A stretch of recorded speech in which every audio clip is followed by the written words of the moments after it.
नमस्कार, मैं सुभस्मिता आप सबको मेरे YouTube चैनल स्टडी सीकर में स्वागत करती हूँ।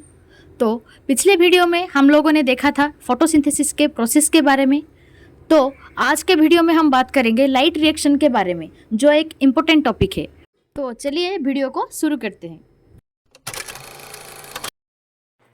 Light dependent reaction. Light reaction is the process of photosynthesis that converts energy from the sun into chemical energy in the form of NADPH and ATP. Light reaction or the photochemical phase include light absorption, water splitting, oxygen release, and the formation of high energy chemical intermediates. ATP and NADPH several protein complexes are involved in the process. इसका मतलब क्या है? जो light reaction है वो photosynthesis के एक process है जिसमें सन एनर्जी केमिकल एनर्जी में कन्वर्ट होता है। किसके फॉर्म में? ना NADPH एंड ATP के फॉर्म में। लाइट रिएक्शन को हम बोलते हैं फोटोकेमिकल फेज, जो कि light absorption, water splitting, oxygen release को इंक्लूड करता है। साथ ही साथ हाई एनर्जी केमिकल इंटरमीडिएट जो फॉर्मेशन होता है उसे भी इंक्लूड करता है। इस प्रोसेस में मतलब लाइट रिएक्शन प्रोसेस में ATP एंड NADPH जो है वो इन्वॉल्व होता है। ठीक है। What is light reaction? The light reaction is also known as photolysis reaction and takes place in the presence of light. It usually takes place in the grana of chloroplast. The photosystem have pigment molecule. In the plants, chlorophyll is one of the primary pigment which actively takes part in the process of light reaction like photosynthesis. The accessory pigment include carotenoid. The energy from the sun is absorbed by the chlorophyll in the thylakoid membrane of the chloroplast. इसका मतलब light reaction को हम photolysis reaction कहते हैं, जो कि light के presence में अक्कर होता है। मतलब लाइट होने से ही लाइट रिएक्शन होता है। ठीक है। ये जो लाइट रिएक्शन है वो कहाँ पर होता है? ना क्लोरोप्लास्ट के ग्राना में होता है। फोटोसिस्टम में पिगमेंट मॉलिक्यूल होता है जो कि लाइट अब्जॉर्प्शन में हेल्प करता है। तो पिगमेंट मॉलिक्यूल क्या क्या है? Chlorophyll A, chlorophyll B, carotenoid, ये सबको हम क्या बोलते हैं? ना पिगमेंट मॉलिक्यूल बोलते हैं। और प्लांट में क्लोरोफिल जो है वो एक्टिवली पार्टिसिपेट करते हैं किसमें? ना लाइट रिएक्शन में, जो कि एक प्राइमरी पिगमेंट है। और कैरोटिनॉइड एक एक्स्ट्रा पिगमेंट से। ठीक है, हमने पढ़ा था पिगमेंट मॉलिक्यूल जो है वो क्लोरोफिल ए, क्लोरोफिल बी और कैरोटिनॉइड है। तो वही कहा गया है कैरोटिनॉइड एक एक्स्ट्रा पिगमेंट है।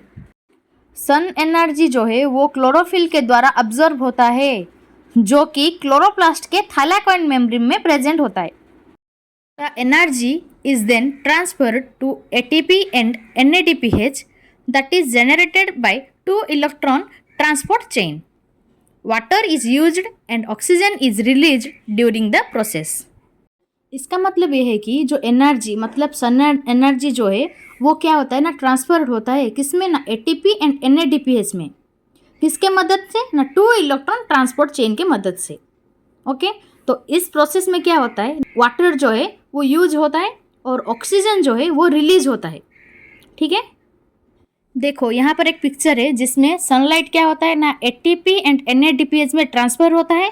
वाटर क्या होता है? ना यूज होता है और ऑक्सीजन लिबरेटेड होता है, मतलब रिलीज होता है। Process of light reaction. Light reaction is the first stage of photosynthesis process in which solar energy is converted into chemical energy in the form of ATP and NADPH. The protein complexes and the pigment molecules help in the production of NADPH and ATP. तो इसका मतलब यह है कि जो light reaction है वो photosynthesis के फर्स्ट स्टेज है जिसमें सोलर एनर्जी मतलब सन एनर्जी केमिकल एनर्जी में कन्वर्ट होता है।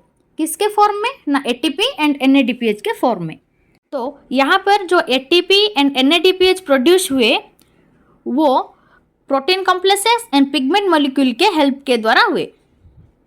तो यहाँ पर जो NADPH एंड ATP प्रोड्यूस हुए तो वो क्या होता है? ना protein complexes and pigment molecule के हेल्प के द्वारा होता है। ठीक है। The process of light reaction is given below. In light reactions, energy from the sunlight is absorbed by the pigment chlorophyll and is converted into chemical energy in the form of electron charge carrier molecule such as NADPH and ATP. Light energy is utilized in both the photosystem 1 and 2 present inside thylakoid membrane of the chloroplast. तो इसका मतलब ये है कि ये जो light reaction है इसमें क्या होता है ना, सनलाइट जो है वो क्लोरोफिल के द्वारा ऑब्जर्व होता है और केमिकल एनर्जी में कन्वर्ट होता है। किसके फॉर्म में ना, NADPH एंड ATP के फॉर्म में। लाइट एनर्जी जो है वो फोटोसिस्टम 1 और 2 में यूटिलाइज होता है जो कि क्लोरोप्लास्ट के थाइलाकोइड मेम्ब्रेन में प्रेजेंट होता है। The carbohydrate molecules are obtained from the carbon dioxide from the use of chemical energy gathered during the reaction. The light energy tends to split into the water and later extract the electrons from the photosystem 2. Then the electrons move from the PS2 to BF6 cytochrome to the photosystem 1 and reduce in the form of energy. The electrons are re-energized in the photosystems 1 and the electrons of high energy reduce NADP plus into NADPH. इसका मतलब ये है कि जो reaction के समय पर जितने भी केमिकल एनर्जी कलेक्ट होते हैं, मतलब इकट्ठा होते हैं, उन सब एनर्जी के यूज़ से क्या होता है ना, कार्बन डाइऑक्साइड प्राप्त होता है और उस कार्बन डाइऑक्साइड से कार्बोहाइड्रेट मॉलिक्यूल्स प्राप्त होते हैं। यहाँ पर लाइट एनर्जी वाटर को स्प्लिट करता है और PS2 से इलेक्ट्रॉन को रिमूव करके PS1 मतलब फोटोसिस्टम 1 में जो BF6 मतलब साइटोक्रोम है वहाँ पर मूव करता है, मतलब भेजता है जो इलेक्ट्रॉन आता है। ठीक है, तो इसमें क्या होता है ना, जो एनर्जी के फॉर्म होते हैं वो रेड्यूस होता है। इसके बाद फोटोसिस्टम 1 मतलब PS1 में जो इलेक्ट्रॉन होता है वो फिर से री एनर्जाइज मतलब एक्टिवेट होता है और हाई एनर्जी इलेक्ट्रॉन जो है वो क्या करता है ना, NADP प्लस को NADPH में रेड्यूस करता है, मतलब कन्वर्ट करता है। In the process of non cyclic photophosphorylation the cytochrome uses the electron energy from photosystem 2 to pump the ion of hydrogen from the lumen to stroma. Later, this energy allows the ATP synthase to bind to the third phosphate group to the ADP molecule, which then forms the ATP. In the processes of cyclic photophosphorylation, the cytochrome B6F uses electron energy from both the photosystem 1 and 2 to create a number of ATP and stops the production of the NADPH, thus maintaining the right quantities of ATP and NADPH. तो non cyclic photophosphorylation process में cytochrome जो है वो photosystem 2 से निकली हुई electron energy को use करके हाइड्रोजन के आयन को लूमेन से स्ट्रोमा को पंप करता है। इसके बाद जो एनर्जी होता है वो ATP सिंथेज को ADP मॉलिक्यूल के थर्ड फॉस्फेट ग्रुप में बाइंड करने में अलाउ करती है और इससे ATP की फॉर्म होती है।